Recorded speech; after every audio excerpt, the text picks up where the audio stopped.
여러분 안녕하세요. 저는 시카고 예수사랑교회 황선웅 목사입니다. 오늘도 말씀을 먹고 살고 그래서 별꼴을 다 보는 하루가 되시길 소망합니다. 2월 16일 금요일 말씀으로 여는 아침입니다. 오늘 우리에게 주시는 말씀은 마가복음 14장 53절에서 55절 그리고 64절에서 65절의 말씀입니다. 그들은 예수를 대제사장에게로 끌고 갔다. 그러자 대제사장들과 장로들과 율법학자들이 모두 모여들었다. 베드로는 멀찍이 떨어져서 예수를 뒤따라 대제사장의 집 안마당까지 들어갔다. 그는 하인들과 함께 앉아 불을 쬐고 있었다. 대제사장들과 온 의회가 예수를 사형에 처하려고 그를 고소할 증거를 찾았으나 찾아내지 못하였다. 여러분은 이제 하나님을 모독하는 말을 들었소. 여러분의 생각은 어떠하오? 그러자 그들은 모두 예수는 사형을 받아야 마땅하다고 정죄하였다. 그들 가운데서 더러는 달려들어 예수께 침을 뱉고 얼굴을 가리고 주먹으로 치고 하면서 알아맞추어 보아라 하고 놀려대기 시작하였다. 그리고 하인들은 예수를 손바닥으로 쳤다. 이는 주님의 백성에게 주시는 주님의 말씀입니다. 하나님께 감사드립니다. 여러분 사순절 잘 보내고 계신가요? 우리 신약성경 통독 그룹이 영어로 한 그룹 또 한국어로 한 그룹 진행되고 있는데요. 둘 다 은혜롭게 잘 되고 있습니다. 제가 오늘 세어보니까 두 그룹 합쳐서 한 35분 정도가 함께 하고 있습니다.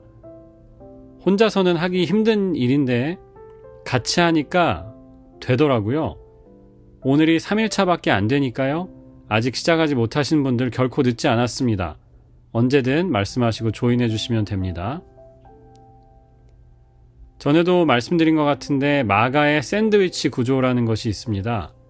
A, B, 그 다음에 A 다시 이렇게 보통 표현하지요.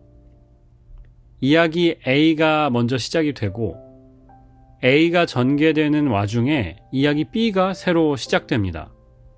그리고 다시 A로 돌아와서 마칩니다. 서로 다른 두 개의 이야기이지만 전체적인 맥락에서 보면 같은 메시지를 갖고 있습니다. 그래서 A라는 틀은 B를 강화시켜주고요. B는 A의 메시지를 더 분명하게 드러내줍니다. 오늘 본문 안에도 이 샌드위치 구조를 찾을 수 있는데요. 이야기 A는 베드로가 멀찍이 서 주님을 따라가는 이야기이지요.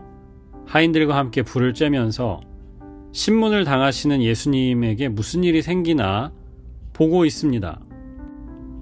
다른 제자들은 주님을 버리고 모두 도망갔습니다. 하지만 베드로는 수제자의 자존심을 지키면서 여전히 주님 곁에 남아 있습니다. 그리고 이 A가 마무리되지 않은 상태에서 이야기 B, 즉 예수님의 신문 장면이 시작이 됩니다. 대제사장들하고 유대의 높은 지도자들이 모여서 예수님을 책잡기 위해서 죽이기 위해서 질문을 합니다. 답을 유도하는 질문을 해요. 우리가 읽진 않았지만 61절에 저들이 예수님께 물었습니다. 내가 하나님의 아들 그리스도냐? 그러자 그 다음 절에 예수님께서 말씀하시죠. 내가 바로 그 사람입니다. I am he. 당신들은 인자가 전능하신 분의 오른쪽에 앉아있는 것과 하늘의 구름을 타고 오는 것을 보게 될 것입니다. 라고 이야기하세요. 그리고 이 말을 들은 사람들이 막 격분하면서 64절에 이야기하죠. 신성모독이다. 사형을 받아야 마땅하다. 얘기합니다. 이야기 B의 핵심은 예수님에 대한 오해입니다. 주님은 실제로 하나님의 아들이셨어요. 예수님은 실제로 하늘 보좌 우편에 앉는 분이셨고요. 마지막 때에 구름을 타고 권능 가운데 오실 분이십니다. This is who he is. 그런데 저들은요, 예수님의 자기소개를 듣고서는 옷을 찢으면서 blasphemy, 신성모독이다 라고 외쳤습니다. 이들은 예수님을 그저 이상한 사람, 정신 나간 사람으로만 알았어요. 하나님의 아들이신 분이 그들 앞에 서 있는데도 전혀 알아보지 못했습니다. 샌드위치 A-로 돌아가야 되는데요. 그 이야기가 뭘까요? 베드로가 예수님을 부인하는 이야기입니다. 주님을 3번 부인하죠. 이 샌드위치 구조가 이제 보이실 겁니다. B 안에 있는 사람들이 예수님을 몰라보고 주님의 자기소개 신성모독이다라고 하는 이야기와 베드로가 주님을 멀찍이 따라가다가 너도 저 사람과 같이 있었던 사람이지? 라고 고발을 당하니까 주님을 막 욕하면서 모른다고 하는 그 장면이 같은 이야기라는 거죠. 같은 뜻을 가진 2가지 이야기라는 거예요. 참 슬픈 이야기입니다. 베드로는 3년 동안 주님과 같이 다녔습니다. 주님이 행하시는 기적도 보았고 말씀도 들었고 주님과 함께 먹고 마시며 함께 살았는데요. 결국은 주님이 누구신지 몰랐어요. 초대교회 교인들에게는 아마 더 와닿는 이야기가 아니었을까 싶습니다. 그들도 예수님을 부정하라는 요구를 끊임없이 받았거든요. 주님을 모르는 척하고 살아야 했고 믿지 않는다고 계속해서 이야기했어야 했고 어쩌다가 걸리고 잡혀가고 하는 경우라면 예수님을 그냥 한 번만 부정해라. 한 번만 모른다고 해라. 저주해라. 이런 요구를 계속 받았거든요. 마가복음은 말씀합니다. 주님을 배신하는 것. 신앙을 저버리는 밑바닥에는 뭐가 있느냐? 주님을 알지 못하는 것이 있습니다. 주님에 대한 오해가 있습니다.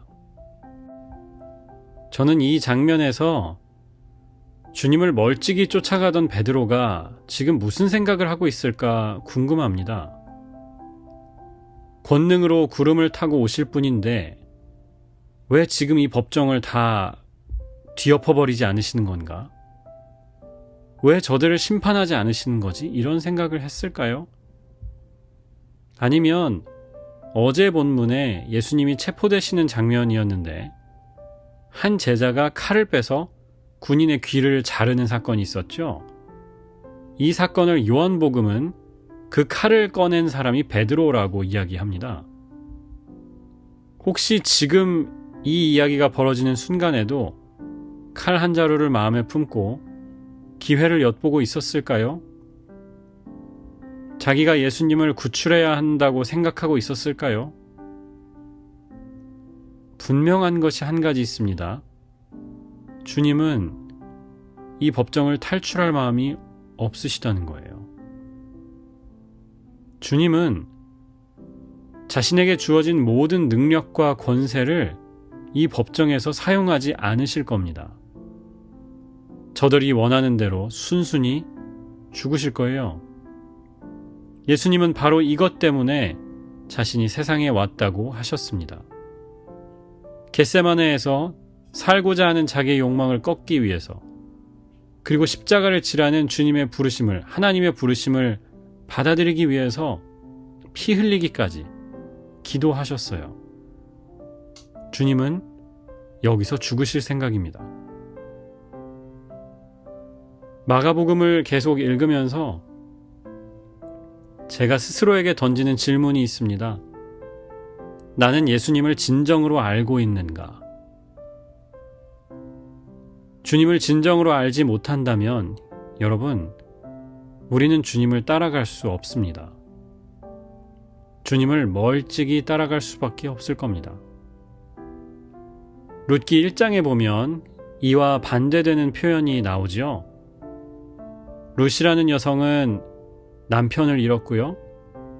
시어머니는 이제 너는 남편도 죽었으니까 나랑 아무 상관이 없다. 너의 고향으로 돌아가서 새 인생을 살아라. 살 길을 찾아라 하지요. 그런데 룻은 그 말을 듣지 않고 성경에 보면 끝까지 어머니를 붙쫓았더라 라고 말씀합니다. 붙쫓았다. 떨어지지 않으려고 딱 붙잡았다는 뜻이죠. 오늘 베드로가 여기까지 따라온 것 참 가상하고 멋진 일입니다. 하지만 주님은 붙쫓아야 하는 분입니다. 멀찍이 떨어져서는 긴가민가해서는 주님을 따를 수 없습니다. 가장 가까이에서 주님을 따라가는 여러분들 되시길 주님의 이름으로 축원합니다. 기도하겠습니다. 하나님 감사합니다. 오늘도 십자가를 지고 우리를 부인하고 주님을 따릅니다.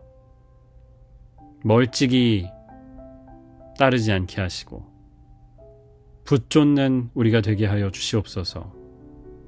따지고 계산하고 하는 것이 아니고 하나님께서 이루실 놀라운 일들을 기대하고 소망 가운데 믿음으로 따라가는 저희가 되게 하여 주시옵소서. 사순절의 발걸음 주님께 맡깁니다. 성경 읽기, 또 기도, 금식, 절제하는 모든 것들 위해 하나님의 크신 은혜를 더하여 주시옵소서. 예수 그리스도의 이름으로 기도합니다. 아멘.